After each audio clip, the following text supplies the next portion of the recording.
The swing doors of the dusty Redemption Saloon didn't fly open. They were pushed aside with a slow, deliberate force that commanded more attention than any gunshot.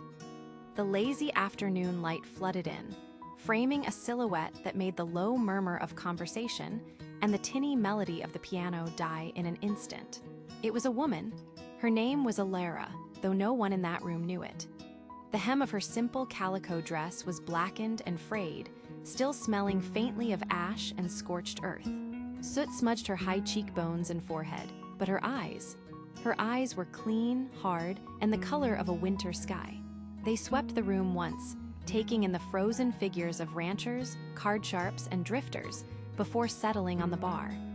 In the crook of her arm, she cradled a Winchester rifle as if it were a sleeping child. Every sound ceased. The piano player's hands hovered over the keys. A poker player, his hand midair to drop a card, held the pose like a statue. The air, thick with the smell of cheap whiskey and sweat, was now charged with a new, terrifying scent: smoke. It clung to her, a phantom of the burning prairie she had just walked through. She moved forward. Her worn leather boots made a soft, rhythmic thud on the planked floor, the only sound in the suffocating silence. She didn't swagger, nor did she scurry. She walked with the grim purpose of someone who had left everything behind and had nothing left to lose. She reached the long, scarred wooden bar and placed the rifle upon it with a quiet, definitive thud.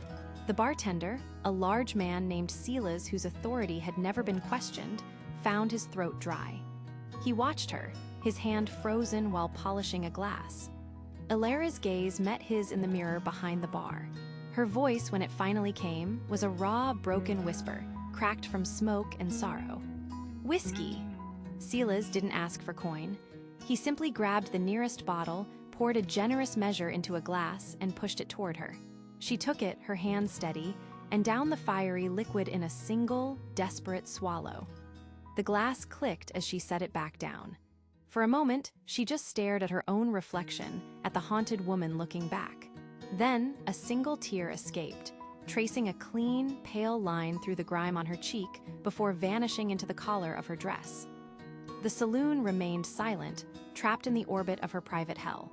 The single tear carved a clean path through the grime on her cheek before vanishing into the collar of her dress. The saloon remained a tomb of sound, the air thick with unspoken questions and fear. Alara set the empty glass down with a soft click that echoed like a gunshot in the silence. Her eyes, hard as flint, scanned the room again, daring anyone to speak. The man behind the bar, Silas, wiped a clean spot on the counter with a rag that had seen better decades. He was a man with deep lines etched around his eyes, a cartographer of other people's troubles. He'd seen desperate folks, dangerous folks, and folks who were both. She was both. Instead of asking what she'd done, he asked what she needed. Not with words, but with a simple gesture. He filled a small ceramic bowl with clean water from a pail and pushed it gently across the bar toward her, along with a mostly clean cloth. Alara's gaze snapped to the bowl, her body tensing. For a moment, she seemed to see a trap in the kindness, but the exhaustion in her bones won out. Her hand, trembling slightly, reached for the cloth. As she did, the scorched fabric of her dress pulled taut, revealing the faint glint of a silver chain around her neck. Her fingers brushed against it instinctively, a flicker of raw agony crossing her face before being buried again beneath the stoic mask. A drunken cattle hand at a nearby table, emboldened by whiskey, let out a stupid snort. "Lose your way, little lady? That fire get your dollhouse?" The room froze. Alara didn't turn her head. She simply stopped, the wet cloth halfway to her face. Her gaze shifted slowly, locking onto the man.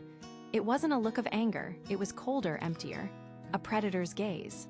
Her right hand, resting on the bar, slid an inch closer to the rifle propped beside her. The man's boozy smirk evaporated, replaced by the pale, clammy look of someone who had just realized he'd kicked a hornet's nest. He stammered an apology, his eyes fixed on the floor. Silas watched it all, his breath held tight in his chest. He knew then that the fire hadn't just taken something from her, it had forged her into something new, something dangerous. She finally brought the cloth to her face, wiping away the soot, revealing the woman beneath the ashes. The water in the bowl turned a murky gray. Elara wiped the cloth over her cheeks and forehead, the simple act feeling foreign, a ritual from another life. The face that emerged in the bar's dim mirror was hers, but older, etched with a new hardness around the eyes. The saloon was emptying now, the patrons casting wary glances her way as they shuffled out into the dusty twilight. The whispers died as the batwing doors swung shut behind them, leaving only Elara, Silas, and the heavy silence. Silas moved with a quiet efficiency, clearing glasses and wiping down the long wooden bar. He didn't speak, granting her the space her entire posture demanded. He was about to douse the main lantern when he saw her freeze. Her gaze was fixed on the doorway. A lone cattle hand, lingering by the exit, had turned back, his face momentarily illuminated. A flicker of recognition, sharp and venomous, crossed Elara's features. Her knuckles whitened where she gripped her rifle. The man's own expression shifted from curiosity to alarm, and he vanished into the night, pulling the door shut with a soft click. The moment passed, but the air was now thick with a new, specific danger. Silas put the snuffer down. He knew that look. It wasn't just survival, it was a hunt. He cleared his throat softly. "Closing up, ma'am." He watched her, not her rifle. Her shoulders were rigid, her eyes still locked on the door. "It ain't safe out there. Not tonight." He gestured with his chin toward a narrow staircase behind the bar.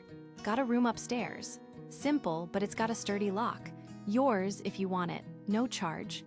Elara's gaze snapped from the door to him, her eyes narrowed with suspicion. Why would a stranger offer charity? But the alternative was the street, where that man now walked. Exhaustion warred with her instinct for self-preservation. She looked at the staircase, then back at Silas's steady, unthreatening expression. He wasn't pitying her, he was offering a practical solution. After a long, tense moment, she gave a single, curt nod.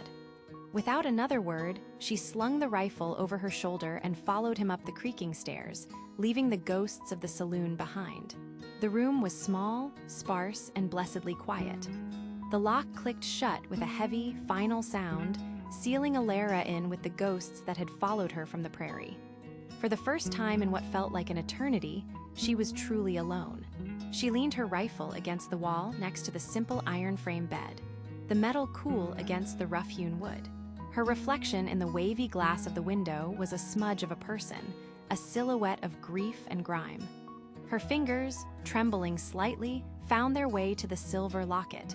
It was warm from her skin. With a faint click, she opened it. Inside, the miniature, hand-tinted portrait of a small boy with unruly blonde hair and a gap-toothed smile stared back at her. A single, ragged whisper escaped her lips, a name broken by a sob she refused to let surface. Caleb. The image was a gateway to a flash of memory. The scent of sun-baked hay, the sound of his laughter chasing grasshoppers, and then the acrid smell of smoke, thick and black, swallowing the sky. She snapped the locket shut, the sharp sound cutting through the memory. A soft knock on the door made her flinch, her body instantly tensing. Her hand went to the rifle. "Who is it?" she called out, her voice a low growl. "It's Silas," came the reply, muffled through the door. "Brought you something to eat and fresh water." She hesitated, listening to the silence on the other side. Slowly, she unlatched the door and opened it just wide enough to see him. He stood there holding a wooden tray with a steaming bowl of stew, a hunk of dark bread, and a full canteen. He made no move to enter, simply holding the tray out to her. "You'll need to keep your strength up," he said, his tone matter-of-fact. It wasn't pity, it was pragmatism. She took the tray, her gaze locking with his. He knew.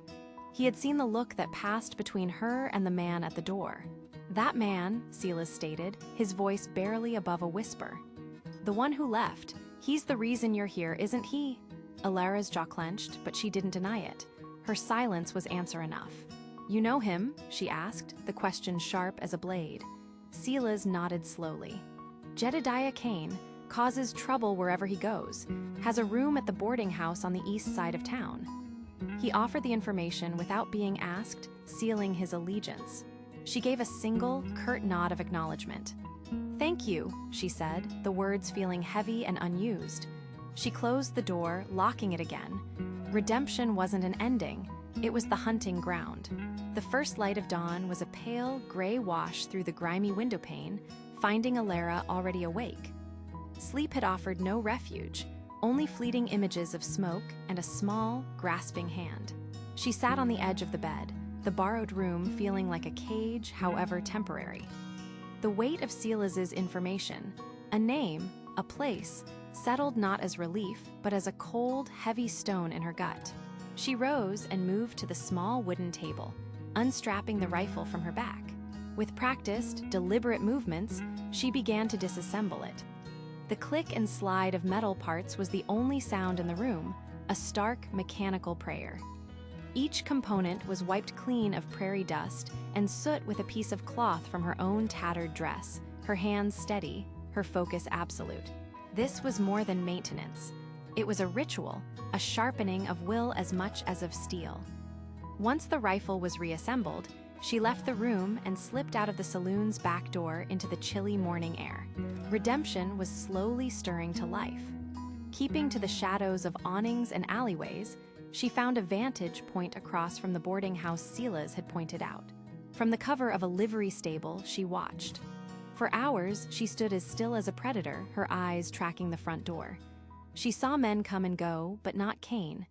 He was staying put, cautious or arrogant, she couldn't tell. Late in the afternoon, she returned to the saloon. It was quiet, the midday lull having settled in. Silas was wiping down the bar, and he looked up as she entered, his expression unreadable. He simply nodded toward a fresh cup of coffee waiting for her. "He doesn't show his face," Alara stated, her voice low. It wasn't a question. "He won't, not in daylight," Silas replied, not missing a beat with his cloth. "He's got a game, every night. Top floor, corner room facing the west alley. Likes to think no one can get to him up there." He paused, his gaze meeting hers in the mirror behind the bar. "He's wrong, isn't he?" Alara didn't answer. She just picked up the coffee, the warmth a strange comfort against her cold fingers. She now had a time and a place. The hunt was no longer a question of if, but when. Night fell over Redemption like a shroud, muffling the town in a deceptive quiet. Alara moved through the darkness, a ghost in the alleys, her rifle held low and ready. The light from the top floor window of the boarding house was a yellow beacon, a solitary star guiding her to her final destination. She found a rickety set of external stairs at the back of the building, groaning under her weight as she ascended, the sounds of muted laughter and clinking glasses growing clearer with each step. At the top landing, she paused. The door was flimsy. Inside, she could hear Kane's boisterous laugh, a sound that sent a tremor of pure hatred through her. She pressed a hand to her chest, feeling the cold, hard outline of Caleb's locket through the fabric of her shirt. This was for him. Taking a single, steadying breath, she raised her boot and kicked the door clean off its hinges. The room exploded into chaos. 4 men sat around a table littered with cards and whiskey glasses, their faces a mixture of shock and fear. Jedediah Kane, directly in her line of sight, went pale. He recognized the specter of his past standing in the doorway, framed by the night. "You," he rasped, his bravado crumbling. "You left him."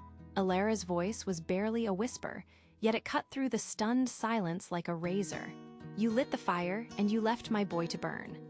One of the other players, a portly man with a sweat-sheened brow, started to rise. "Now, hold on, ma'am." Alara didn't spare him a glance. Her entire world had narrowed to the man who had destroyed it. "His name was Caleb," she said, her voice cracking with a grief so raw it was a physical blow. "Did you even bother to remember his name?" Kane's face contorted, a snarl of self-preservation replacing his fear. "It was an accident. The lantern fell, the whole barn went up. There was nothing to be done." "You ran," she accused, the words tearing from her throat. "I heard him crying for you, Jedediah. He was crying and you just ran." The accusation hung in the air, damning him. Seeing no escape in words, Kane lunged for action. He shoved the heavy card table forward, sending cards and coins scattering as he reached for the pistol tucked in his waistband. But Alara was a statue of readiness, a monument to vengeance. She had been waiting for this moment since she'd crawled from the ashes of her life. The rifle was already at her shoulder, its aim unwavering. The roar of the shot was deafening in the small, enclosed room. The rifle's report was deafening in the small room. Jedediah Kane slumped forward, his face hitting the scattered cards on the table with a wet, final thud. The other players were statues of terror, their eyes wide, their hands frozen in midair. Alara didn't flinch. She held their gaze for a long, silent moment, the smoking barrel of her rifle a clear and undeniable statement. No one moved. No one spoke. Lowering the weapon, she turned and walked out of the room, her footsteps the only sound breaking the horrific silence. She descended the stairs and stepped out into the crisp night, leaving the scent of gunpowder and fear behind her. The walk back to the saloon was a blur. The adrenaline that had fueled her for days began to recede, leaving a vast, hollow ache in its place. There was no triumph, no release, only the profound emptiness of a purpose fulfilled. The fire of vengeance had consumed its fuel, and now there was nothing left but cold ash. Caleb was still gone. The fire had still happened. Vengeance had changed nothing but the number of bodies left in its wake. She found Silas behind the bar, methodically wiping a glass, the lamplight casting a warm glow on his weary face. He looked up as she entered, his eyes taking in her rigid posture and the chilling calm that had settled over her. He didn't ask, he didn't need to. He simply set the clean glass down and poured her a measure of whiskey, pushing it silently across the bar. Alara sank onto a stool, her hands trembling as she reached for the glass. "It's done," she whispered, her voice cracking. "I figured as much," Silas replied, his tone gentle. He leaned against the bar. "Did it bring you what you were looking for?" A single tear, clean this time, traced a path down her cheek. She shook her head, clutching the locket at her throat. "It brought me nothing, just quiet." "Sometimes the quiet is where you start to heal," he said softly. "Justice is a loud, messy business. Peace is built after. Redemption isn't just a name on a map, Alara. It's a choice." She looked up at him, then around the empty saloon. Dawn was breaking, its pale light filtering through the windows, promising a new day. Her past was a scorched prairie behind her, and for the first time, the future was not a target, but a blank, terrifying space. She took a slow breath, the air filling her lungs. "I don't know how to build anything anymore. You start with one stone," Silas said, offering a small, tired smile. "I've got a room upstairs, and a job if you want it. You can stay, as long as you need." Alara looked from his kind face to her own reflection in the bar mirror. The huntress was gone, in her place was just a woman, a survivor. For the first time since the fire, she allowed herself a flicker of hope. "All right, Silas," she said, her voice barely audible. "All right."